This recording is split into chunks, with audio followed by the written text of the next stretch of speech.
Hello mister Sidhu. तर मित्रांनो, तुम्हा सर्वांचं स्वागत आहे आजच्या ब्लॉग मध्ये. गेले 2 ते 3 दिवस झालेले ब्लॉग आपण बनवलेला नाहीये, कारण कामाच्या ह्याच्यामध्ये वेळच नाही भेटलेला. आणि आज वेळ भेटलाय तर तो डायरेक्ट किचन मध्येच. आज मी ते हे बनवतोय, म्हणजे उपमा बनवतोय. आता रवा चांगला भाजून घेतोय मी. रवा जो आहे ना, मंद गॅसवरती चांगला भाजून घ्यायचा. जेवढा रवा तुम्ही चांगल्या प्रकारे भाजून घ्याल ना, तेवढा उपमा आपला सुटसुटीत बनतो आणि एकदम मऊदार असा बनतो. रेसिपी तर आपण बघणारच आहोत, आणि त्याचबरोबर आमचे ब्लॉग तुम्हाला कसे वाटतात, काय वाटतात, कमेंट करून नक्की सांगा. आणि कोणते विषय ब्लॉग मध्ये दाखवले पाहिजेत, नाही दाखवले पाहिजेत, हे पण आम्हाला कमेंट करून नक्की सांगा. म्हणजे तुमच्यानुसार आम्ही आमचे ब्लॉग्स बनवू, चेंज करू त्यामध्ये थोडासा, तुम्हाला जसं वाटतोय तसं. म्हणजे तुमचा पण इंटरेस्ट बघायला पाहिजे ना, फक्त आमचाच इंटरेस्ट बघायचा म्हटलं तर कसं होईल. आमच्या ब्लॉग मध्ये ना तुम्हाला वेगवेगळ्या विषयी दाखवायचे असतात, पण कामाच्या ह्याच्यामुळे ना वेळच नाही भेटत. पण तरी मी ट्राय करतो माझ्या पद्धतीनं, जेवढा जसा वेळ भेटेल तसा एकदम चांगले विषय तुमच्यासाठी घेऊन यावेत. रव्याकडे पण लक्ष देतो बोलण्याच्या नादामध्ये, रवा करपला नाही पाहिजे, बरोबर की नाही. आणि आज सॅटरडे असल्यामुळे ना मला पण वेळ भेटलाय जरा कामाच्या ह्याच्यामधून, त्यामुळे आज ब्लॉग पण होतोय आणि त्याचबरोबर आपला नाश्ता पण होतोय. म्हणजे आपल्या ज्या गृहमंत्री आहेत ना, म्हणजे मिसेस, त्यांची पाठदुखी जरा चालू झालेली आहे, त्यामुळं आम्हाला करावं लागतंय आता. नाहीतर जनरली त्याच बनवतात, रोजचा नाश्ता जो असतो ना त्याच बनवतात. तर आज आपल्याला वेळ भेटलाय म्हटल्यावर कशाला सोडायचा चान्स, म्हणून ट्राय करतो मी पण. हा बघा रवा अजून थोडासा भाजून घ्यावा लागणार याला. आणि आजच्या ब्लॉग मध्ये ना एक इंटरेस्टिंग विषय तुम्हाला मी दाखवणार आहे. म्हणजे आपल्या कारड्याचा ना, म्हणजे प्रीतमच्या स्कूलमध्ये ना डान्सचा शो आहे, म्हणजे प्रोग्राम आहे. तो दुपारी 3:30 वाजताच्या दरम्यान वगैरे चालू होणार आहे. तर तो पण आपण आज बघून घेऊया. एकदम मस्त असणार आहे. स्पोर्ट्स ऍक्टिव्हिटीज होत्या म्हणजे गेल्या 8 ते 10 दिवसामध्ये, आणि त्याचे ट्रॉफीज वगैरे देणं आणि काही कार्यक्रम वगैरे असणार आहेत डान्सच्या, त्या आज होणार आहेत स्कूलमध्ये. त्यामुळे आपण पण बघायला जाणार आहोत आणि तुम्हाला पण मी दाखवून देईन. आणि बघा आणि मस्तपैकी एन्जॉय करा, आम्ही पण करणार आहोत एन्जॉय. ओके, तर मित्रांनो, आपला रवा जो आहे ना एकदम चांगल्या प्रकारे भाजून रेडी झालेले. हा बघा, आणि रव्याचा वास येतो एकदम मस्त सुगंध असा. बरेच लोक काय करतात, रवा थोडासा कच्चा भाजून घेतात, त्यामुळे उपमा जो आहे ना एकदम चिकट चिकट बनतो. त्यामुळे रवा कधी पण तुम्ही भाजून घेता ना, तेव्हा एकदम चांगल्या प्रकारे तांबूस असा कलर येईपर्यंत भाजून घ्या. थोडासा गॅस जो आहे ना मीडियम किंवा कमी ठेवायचा, मंद आचेवरती ठेवायचा, आणि मंद आचेवरती ठेवून रवा जो आहे ना एकदम चांगल्या प्रकारे भाजून घ्यायचा. थोडासा वेळ जास्तीचा लागू शकतो तुमचा, पण रवा एकदम चांगल्या प्रकारे भाजला पाहिजे. हा बघा, आपला रवा एकदम मस्तपैकी भाजून रेडी झालेला आहे. तो भाजका वास येतोय ना, तो एकदम जबरदस्त येतोय, जबरदस्त. आता गॅस बंद करून घेतलेले. अजून एक थोडासा अशाच पद्धतीने मी हे रवा जो आहे ना हलवत राहतो, म्हणजे थोडासा थंड होईल. किंवा एखाद्या ताटामध्ये जरी काढून घेतलात ना तरी चालून जाईल, काही प्रॉब्लेम नाही.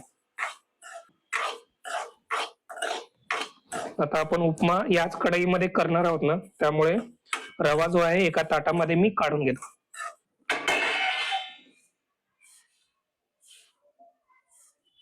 ओके, काढून झालेले. आता परत गॅस चालू करून घेतो. कढई आपली एकदम मस्तपैकी कडकडीत असं तापलेले. आता आपण तेल टाकून घेतो.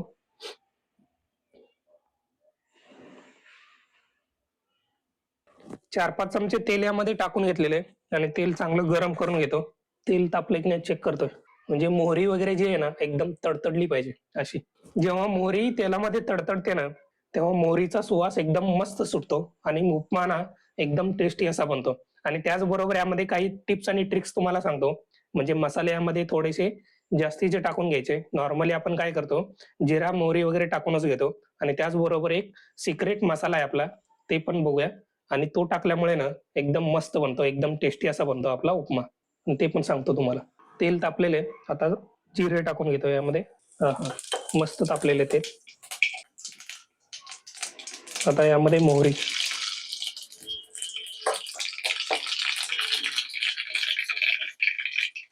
आता यामध्ये टाकून घ्यायचंय कढीपत्ता.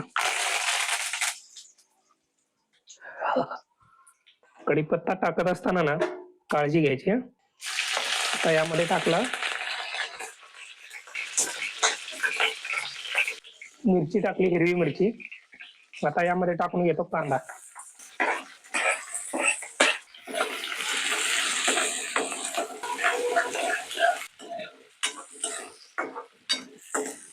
आता कांदा जो आहे ना थोडासा मऊदार होईपर्यंत चांगलं परतून घ्यायचं तेलामध्ये. उपम्यामध्ये जेव्हा तुम्ही तेल वापरता ना ते थोडस रेग्युलर जे तेल वापरता तुम्ही त्याच्यापेक्षा 1-2 चमचे जास्त टाकून घ्या. तेलामुळे पण उपमा जो आहे ना थोडासा मऊदार असा बनतो. तेल जर तुम्ही कमी टाकलात ना तर मग उपमा एकदम चिकट चिकट बनतो. आणि त्याचबरोबर ते जे पीठ असतं ना, कच्चं पीठ आपण जे चपातीला वगैरे वापरतो कणिक, तसं बनतं ते खाताना. त्यामुळे थोडस तेल जास्तीच वापरायचं. आता यामध्ये टाकून घ्यायचे दाणे, शेंगदाणे. ओके. आणि हा जो शेंगदाणा आहे ना तो पण चांगला भाजून घ्यायचा.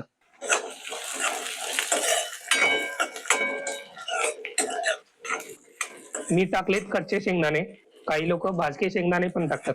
तुमच्या आवडीनुसार तुम्ही करू शकता. भाजके टाका, कच्चे टाका. कच्चे टाकले ना थोडेसे ते भाजून घ्यायचे, म्हणजे यामध्ये कांद्याबरोबर चांगलं परतून घ्यायचं. आता झालाय आपला सगळा मसाला. आणि या मसाल्यामध्ये ना अजवेन थोडेसे टाकून घ्यायचे. हा आहे आपला सिक्रेट मसाला, लक्षात ठेवा. आणि एकदा टाकून बघा अजवेन, जास्त नाही टाकायचे, 1-2 चिमूटभर टाकून द्यायचे. आता अजवेनचे उपयोग तुम्हाला माहितीच आहेत काय काय आहेत. पोट साफ होतं, गॅस होत नाही, असे बरेचसे उपयोग आहेत. त्यामुळे उपम्यामध्ये जेव्हा टाकाल ना तुम्ही तेव्हा एकदम मस्त लागतो उपमा, टेस्ट एकदम भारी येते.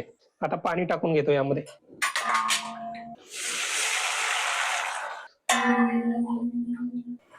ओके, पाणी आपण टाकून झालेले. यामध्ये तुम्ही हळद पण टाकून घेऊ शकता. पांढरा उपमा बनवायचा असेल तर हळद टाकून घेऊ नका. आणि जर पिवळा उपमा बनवायचा असेल तुम्हाला तर थोडीशी हळद यामध्ये टाकून घेऊ शकता. मी आज बनवतोय पांढरा उपमा. पिवळा उपमा खाऊन खाऊन रोजचा कंटाळा आलेले, थोडासा वेगळा आज. आता हे जे पाणी आहे ना चांगली खळखळ अशी उकळी येईपर्यंत चांगलं उकळून घ्यायचं. एकदा उकळी यायला चालू झाली ना आणि त्यानंतर ना आपण त्यामध्ये रवा टाकून घेणार आहोत. आणि सगळ्यात महत्वाचं मी विसरलो, मीठ. मिठाशिवाय काही चालत नाही आपलं. कुठं ठेवलंय मीठ? ए उप त्याला उपा ಇಲ್ಲ ಎಲ್ಲದ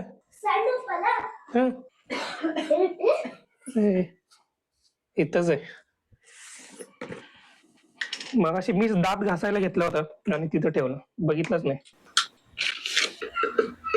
चवीपुरतं मीठ. ओके, नंतर बघू, जर एखाद्या वेळेस कमी पडलं तर टाकून घेता येईल आपल्याला.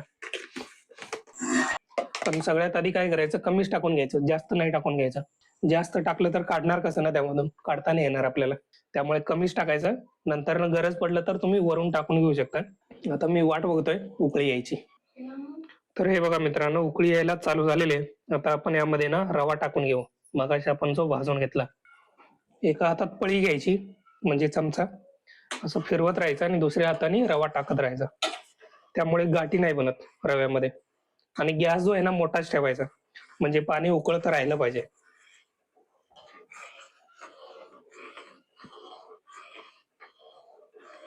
त्यामुळे गाठी नाही बनत. गॅस जर कमी करून ठेवलात आणि जे उकळायचं हे असतं ना ते कमी होतं, त्यामुळे गाठी बनतात आतमध्ये.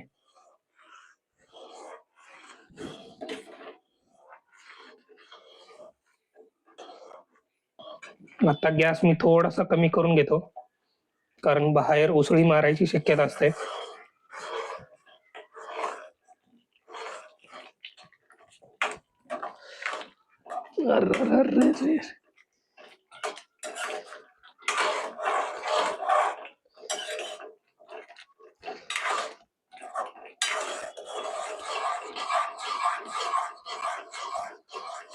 आणि यावरती आता झाकण लावून घ्यायचं.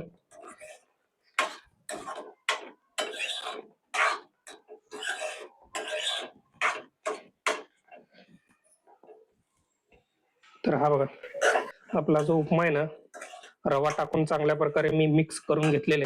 आता वरती झाकण लावून घेतो आणि गॅस जो आहे ना एकदम मंद आचेवरती ठेवायचा आहे. एक 7-8 मिनिटासाठी जरी ठेवून दिलात ना तर एकदम मस्तपैकी आपला उपमा रेडी होतो. आता मस्तपैकी कोथिंबीर वरून टाकून घेतो.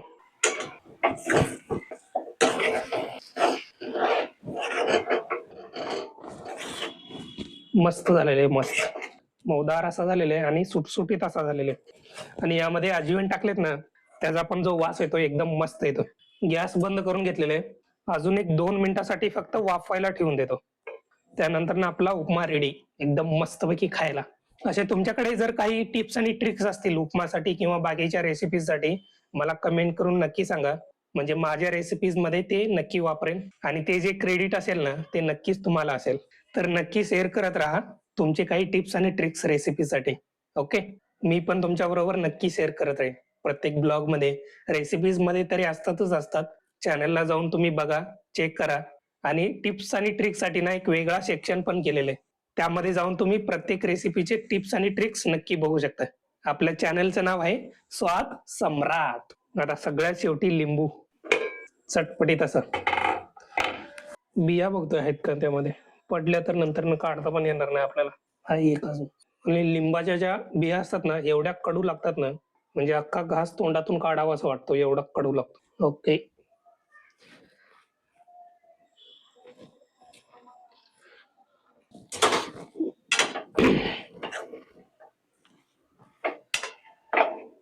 हा हा हा, जबरदस्त वास येतोय, जबरदस्त.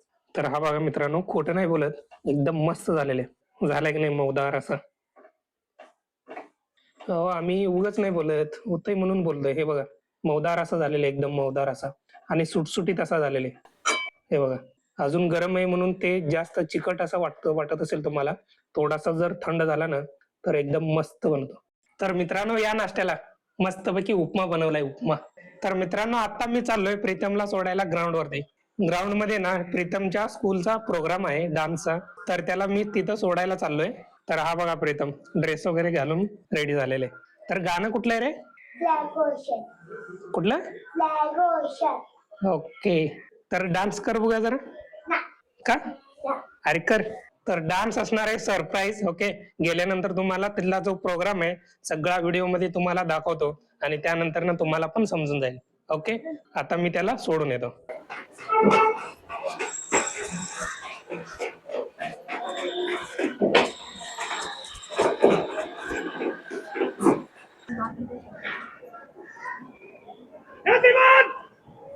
श्रीमान परेड पर भर्ती कैडेट दो परेड कमांडर एक आरएसपी ऑफिसर आपके निरीक्षण के लिए हाजिर हैं। परेड शुरू करने की अनुमति चाहता हूँ। श्रीमान परेड बिना स्पीकर नहीं चलेगा।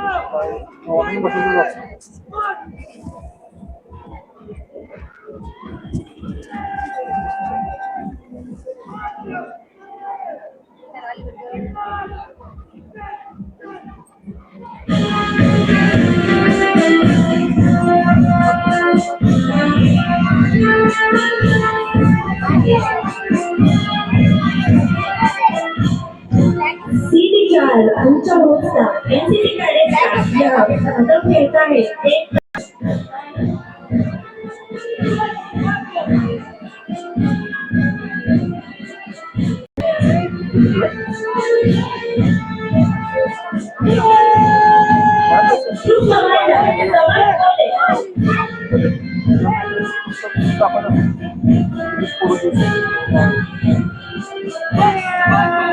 Their uniform is not just an attire, it represents honor, responsibility, and pride. NCC cadet to शिकत आहे सेवा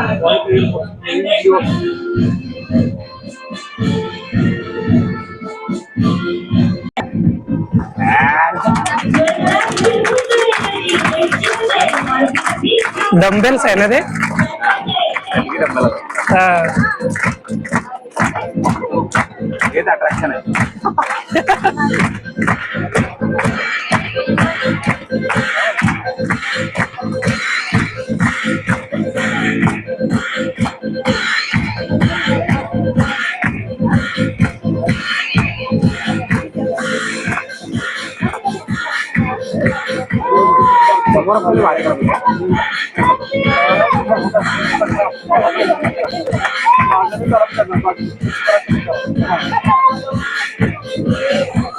भारी आहे डान्स.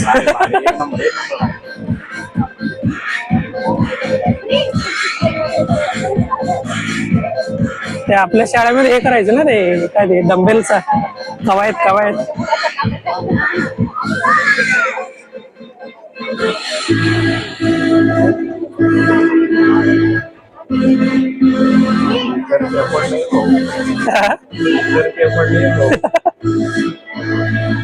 एकत्र उभारला करायला पाहिजे.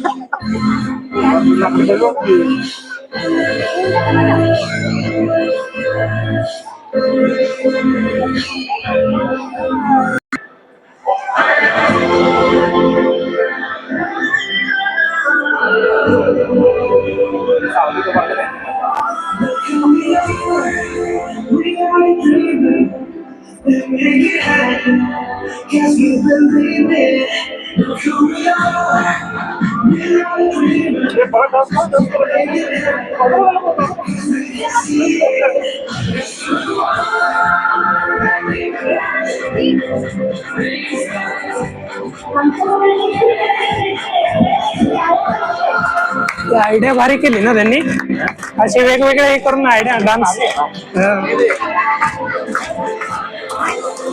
पोरांचे नॉन माइंड हा. पोरांना काय एवढं बाकी कोण नसतंय. काम करत राहतं. हा.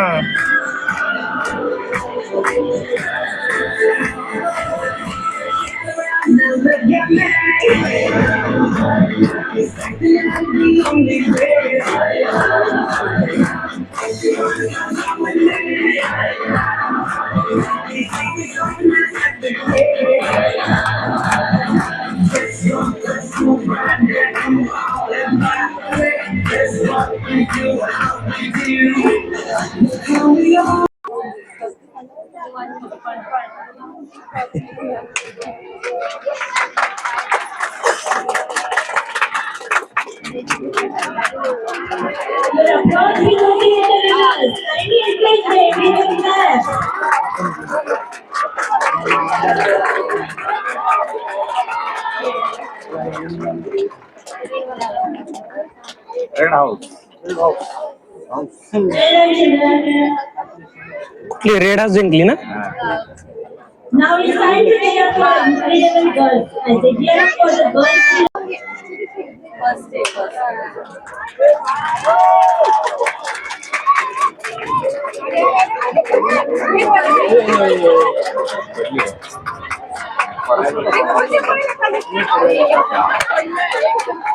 ग्रीन जिंकणार ना?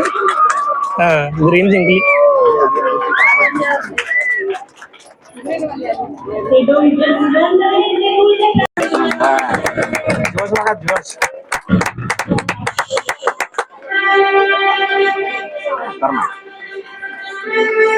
संभाजी महाराजांचं वाटतं ना?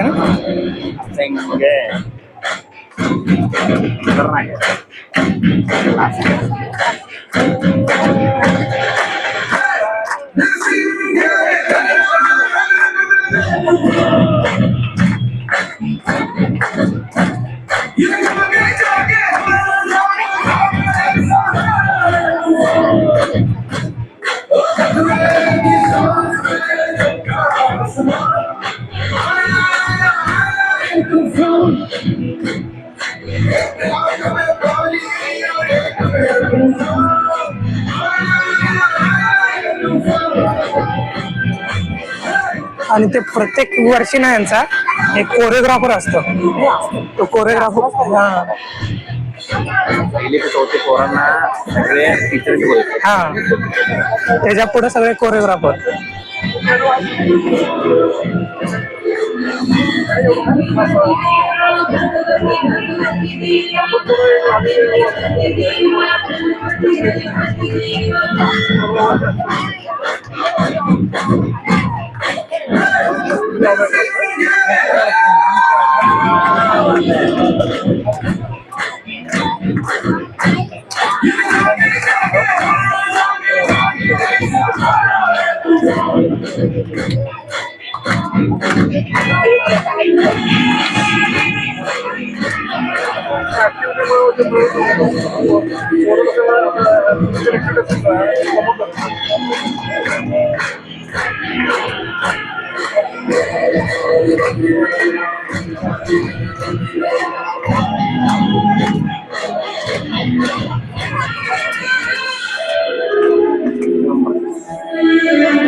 जय जय. आपल्या शिवाजी महाराजांच्या नावड्यांमध्ये कुठून एवढं बळ येते आपल्याला नक्की समजलं असेल. कारण जेव्हा हातात भगवा असतो आणि रक्तामध्ये शिवाजी महाराजांचं रक्त उसळत असतं तर नक्कीच हे बळ आपल्यामध्ये आपल्या आपण आहे का दुसरं गाणं तिकडं मी तर दिवाळीमध्येच दाखवते.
गाणं कुठे? गाणंच नाही आता.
तर मित्रांनो, अशा पद्धतीने आपला प्रोग्राम जो आहे ना एकदम चांगल्या प्रकारे आणि एकदम व्यवस्थित असा झालेला आहे. प्रीतमच्या शाळेमध्ये प्रत्येक वर्षी अशा पद्धतीने कार्यक्रम हा केला जातो. एक वर्षी स्पोर्ट्स ऍक्टिव्हिटीज असतात आणि दुसऱ्या वर्षी गॅदरिंगचा कार्यक्रम असतो. गॅदरिंगचा कार्यक्रम पण एकदम मस्त होतो, एकदम बेस्ट होतो. म्हणजे आतापर्यंत मी कोणाच्या शाळेमध्ये असं बघितलेलं नाहीये. म्हणजे माझ्या पर्सनल आयुष्यामध्ये तरी नाही बघितला. एकदम मस्त होतो असा. आणि हा जो ब्लॉग आहे ना तुम्हाला पण आवडलेला असेल. आवडला असेल तर लाईक करा, कमेंट करा आणि इतरांच्या बरोबर शेअर करायला पण नक्की विसरू नका. आता भेटूया पुढच्या ब्लॉग मध्ये.